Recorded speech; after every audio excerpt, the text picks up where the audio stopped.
Alright guys, welcome back. So things that you need to have for this fight before stepping in, you want to make sure that you have your flame, so Suzaku's Lotus Umbrella, and your Malcontent. You're going to want to make sure you keep Malcontent available.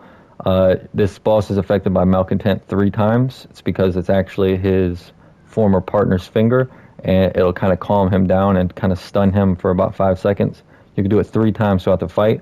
You're going to want to keep that for phase 3. Other than that, you're just going to be using the Suzaku's Umbrella. You want your sugar, your divine confetti, your tanto, and I'm going to be keeping a rice ball just to kind of help me get through some of the rough points in the fight. So use your tanto. Don't be scared to pop your gourd. Confetti and sugar, and here we go. So you're going to run up to him as fast as you can. And the way you can tell that it is indeed the sculptor is because his name is Sekiro, and so Sekiro means wolf, Sekijo means orangutan. And alright, so when he does that attack, you're going to want to make sure that you are jumping out of the way. You can parry his stomp, so you see him raising his foot. Again, try to get behind him. Oh man, Demon of Hatred. Very tough fight. Should have did some practice runs on him just to remember his movesets. Stay behind him.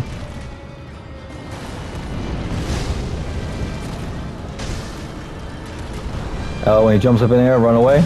Jump up and then grapple back to him. And you can pretty much avoid that mechanic altogether. He's going to do one more thing where he jumps up in the air. And I'm going to show you how to get around that. Like I said, you can deflect pretty much every attack. You will take some fire damage, so it's not a bad idea to pop like a Ministry Dowsing Agent.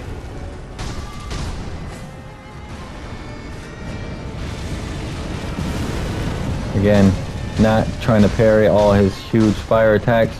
You're just trying to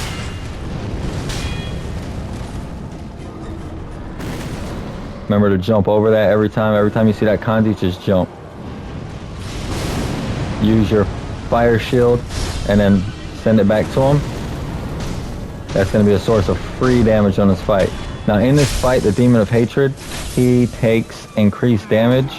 Well, not increased damage, but he has 3 points in the fight where he will take enough damage to stun him.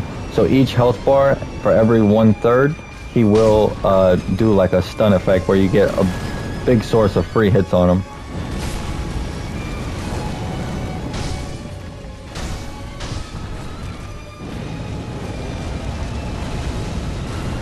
You're constantly just in a fight to get behind him. And you can avoid that by using your umbrella as well, because your umbrella absorbs the fire damage, so don't be afraid to just turtle up behind your umbrella, like I should have right there.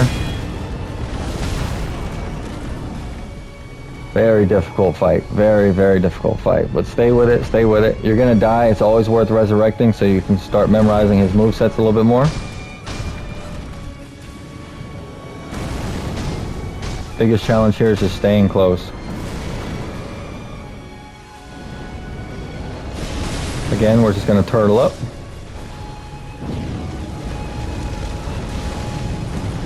We just need 12 spirit emblems going into the last phase, and we'll be fine. So until then. Alright, here we go. He's going to jump, turtle up, absorb it, and wait until all the fire is completely burned out before you try to send the flames back towards him, or else you'll do what I just did. You won't take any damage, but you won't be able to get the damage off on him.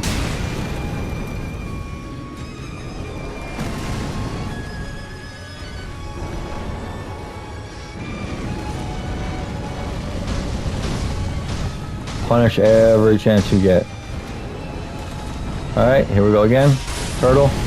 Wait till the flames go, and then hit him back. Almost to phase 3. Almost. He's gonna do that headbutt. Every time he does the headbutt, make him pay for it. Oh man, he almost got me there. Just gonna turtle up.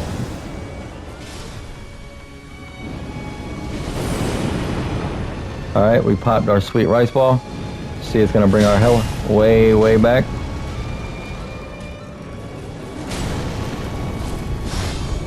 There we go. Phase 3.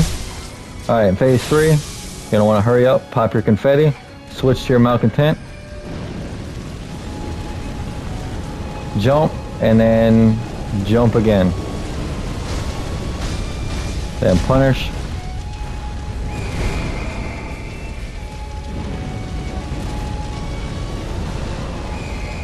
And you can see malcontent makes him go crazy, and you're gonna keep on punishing.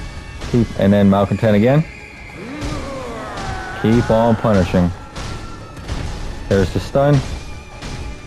Malcontent again. Keep on punishing. Now back to the flame shield. Curl up. Send it back to him.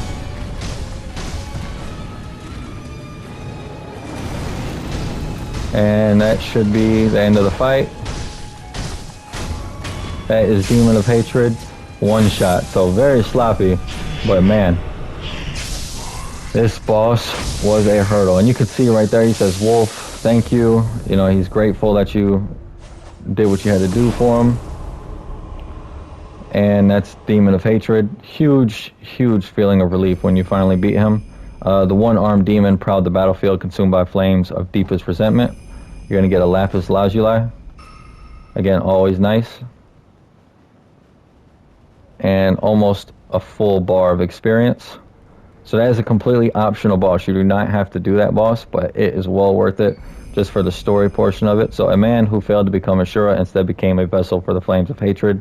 As fate would have it, he was bound to stubbornly to this world. It wasn't until he became a demon that he was finally able to depart for the next. So we just kind of put the sculptor to rest. Alright, now we just have one more do out. We're going to go back to the inner sanctum and talk to the child of rejuvenating waters.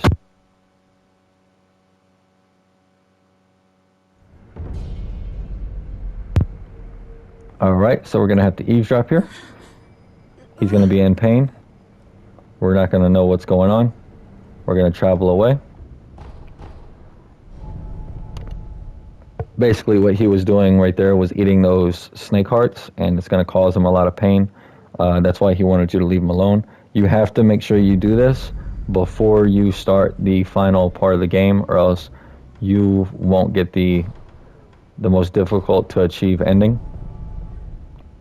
And when I say most difficult to achieve, it really depends on which boss you consider the most difficult, because this ending doesn't require an additional boss fight. One of them does, and you have to fight Owlfather again, and he is insane on the second fight. Are you there? You have returned, Shinobi of the Divine Air. It appears I have succeeded in becoming the cradle. Could you please take my hand? Yes. What? It is cold, much like an ice house, which is why, see? My tears, they freeze as they flow down my face. These frozen tears, take them. So that's the frozen tears. You're gonna need these for the final ending. Does this mean? Yes, I believe this is what the text referred to as cold dragon tears. The divine air must drink them together with the dragon tears of the divine realm. If he does so, I believe Lord Kuro will be able to rest within the cradle. Alright, we're gonna talk one more time. Yes. The tear of Lord Kuro, then he... Alright, cool. So, request rice. What is it? Hold out. All right. Bless us It's cold. with my body so cold. It's like. So instead of rice, you're gonna be getting pretty much called, it's like fine snow. It's gonna be an increased version, and you're gonna want it for the final boss fight. Return the dragon's hair he owned. If he... So at the end of the game, you're basically going to have an option to give Kuro 2 items. If you give him both, you'll get the final ending. And if you give him just one, obviously you won't get the harder to get ending. So we are going to go to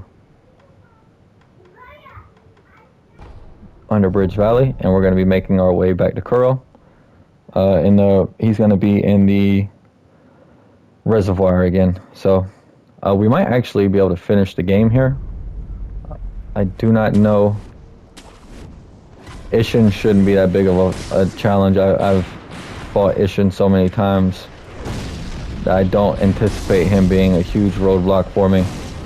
Inner Ishin later on, and then Ishin with the Demon Bell and the Charmless run is probably the hardest boss I've ever fought in any game I've been playing, and that he is no joke when you don't have the ability to miss a deflect or anything. But as far as just regular Ishin goes, he shouldn't be an issue at all. What we'll do is we'll get all the way up there to the reservoir and then probably end the episode. So it'll be a shorter episode, but end the episode and then take on Ishin and complete the game in the next episode. Probably just upload both the episodes together though, because it is going to be so short of an episode.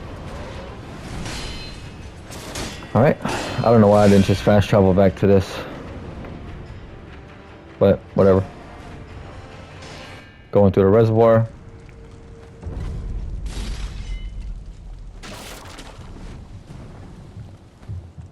And everything comes full circle in Souls games, so where we started the game is where we're going to end the game. So shimmy across. You can hear the dudes up top fighting. And they were kind of predicting this in the beginning of the game. If you remember, they were talking about the ministry attacking and stuff. So everything kind of wraps itself up here in this final area. But we're going to go ahead and rest at the idol. And like I said, I'm going to go ahead and end the episode because the dialogue and stuff for the next fight can be pretty lengthy. And then we'll pick up from here and kill the final boss. All right, see you on the next one.